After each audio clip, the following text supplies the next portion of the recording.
What's up guys, it's finally dyno day for the big R33. It's been a long time coming. Yesterday afternoon after I finished getting these sensors in and stuff, I did get it on the rollers. Just had a bit of a play around with the cruise areas and just had a bit of a restructure of a lot of the ECU stuff. So anyway, this morning just gonna have a quick hit at the cold start, try and make sure that's all right. Apart from that, just spent a lot of time just getting the enrichment, like the transient throttle and stuff, crispy, try and get it responsive because it had a wicked delay. Yeah, there's a lot of the maps and stuff were just not set out correctly. The axes were just wrong, or the axes were just wrong. So I've got it to a point yesterday afternoon where I'm pretty happy with the response and everything else that's going on. So we'll try and get the cold start sorted this morning. We'll do a base run before I go tuning any of the boost areas in the map just to see what it's actually doing, how much power it's making now. And then we'll work from there and go into it. I had a look at the timing map in this thing. It's got no timing in it for E85 for what this thing is. It would love a little bit more timing. So yeah, we'll get going with it. It's finally on the rollers. It's about frickin' time.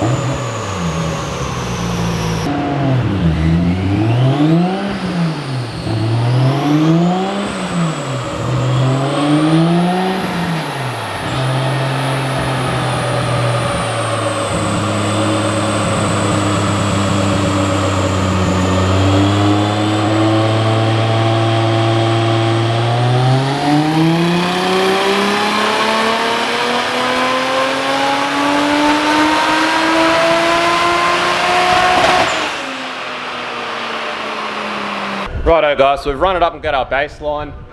Yeah, it's very lean, much leaner than I'd like to see. We're at 320 horsepower. See how much boost it was actually making. So yeah, much leaner than I'd like to see it. So I've done 2 baseline runs. That's all I'd really want to do at that sort of AFR or lambda, I should say. So yeah, we're running 20 pound there. 320 horsepower, 20 pound on E85. It's pretty average. That's, you know, it's not a lot of power for what this thing should be doing. So that's like I was saying, there's hardly any timing in this thing. Whoever tuned it didn't put like any timing in it. So timing's super safe, but lean. Like not lean enough that you'd kill it straight away, but if you were running it like this at a track day over and over, it would not love it. Again, you know, as well, being E85, you can get away with being a bit leaner than just petroleum-based fuels. But regardless, it's definitely not where I'd like to see it. So anyway, so all I wanted to do was get a baseline. Now I'll start with my tune and we'll go from there. And definitely get some more fuel into this thing. 20 pound, we'll see what the intake air temps are doing later on. I don't know if I'd be too keen to put much more than trying to get 20 pound in it with this little turbo, but we'll see what the intake air temps do. And we'll go from there.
Righto guys, so we are pretty much finished up with the big girl.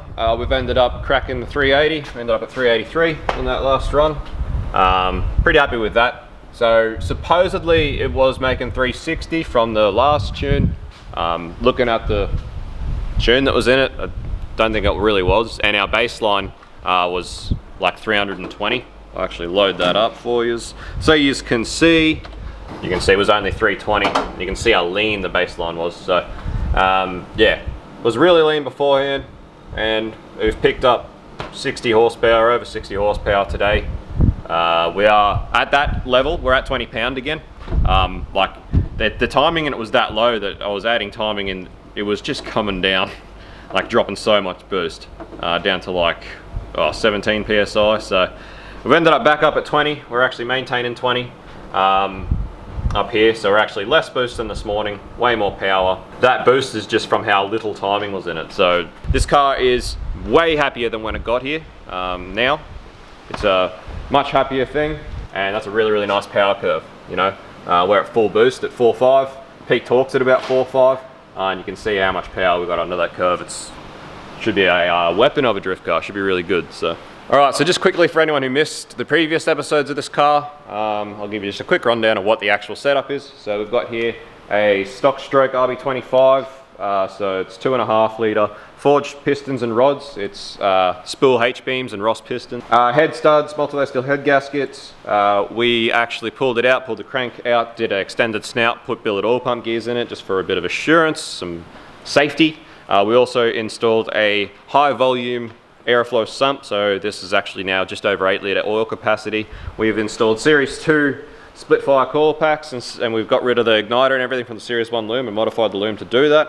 It's got 1000cc injectors. We've got a Garrett first gen GDX 3071, and we have also installed an expansion loom for the Haltech Platinum plug and play, in which we've incorporated fuel pressure, oil temperature, and intake air temp, as well as the ECU stock does have coolant temp. So we have a fair few extra inputs now. It's got closed loop fuel control with our O2 with a wideband expansion for the Haltech. So it's quite a good setup now. We've got Haltech controlling boost for our Mac valve there. So it's a quite well set up car now when it's leaving here. So that's pretty much a rundown of the setup. Stock cams, small turbo. That's why we have such a nice power curve with lots of area. It's very punchy, it's very nice to drive. This is running E85, and this is where we've ended up at 383 horsepower at the wheels, which is quite impressive for such a small turbo. And like I said, just really nice and drivable. So this thing's also got a Powertrain digital dash in it, which now actually displays oil pressure, oil temperature, intake air temp, all of those things, because we've actually set them up as inputs into the ECU. So it's now running all that. So we've got a Powerbond 25% underdrive harmonic balancer, GK Tech engine fan with a shroud. It's quite a simple sort of setup, and it works really well. So if you look closely at our torque gains as well, like torque pretty much over the whole rev range, heaps of power, especially in the mid-range. We've picked up quite a bit of power there, so I'm pretty happy with this. I think Brad is going to be very stoked when he drives it again. Anyway, I won't just quite end the video now, because I want to get this thing off the dyno, get the body kit and everything back on it, and show you actually what this car looks like when it's all kitted up, because I haven't actually filmed it all kitted up yet. So I really want to show you that. So I'll do that probably on Monday, but for now we'll see it then when the car's back together. Alrighty guys, so we finally got the R33 off the dyno, and now you finally get to see what the big girl looks like all kitted up with everything on it, because it actually hasn't had the full kit on it since it got here, so it looks awesome.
Alrighty guys, that pretty much sums up the mighty R33. It's finally done. It's been a very long process, but it's there. It should be pretty much at this point ready for Brad to go and smash some tyres and have a lot of fun. So it goes without saying, if you're chasing panel or paint work up around the Rockhampton area, definitely hit up Palmer Panel and Paint there.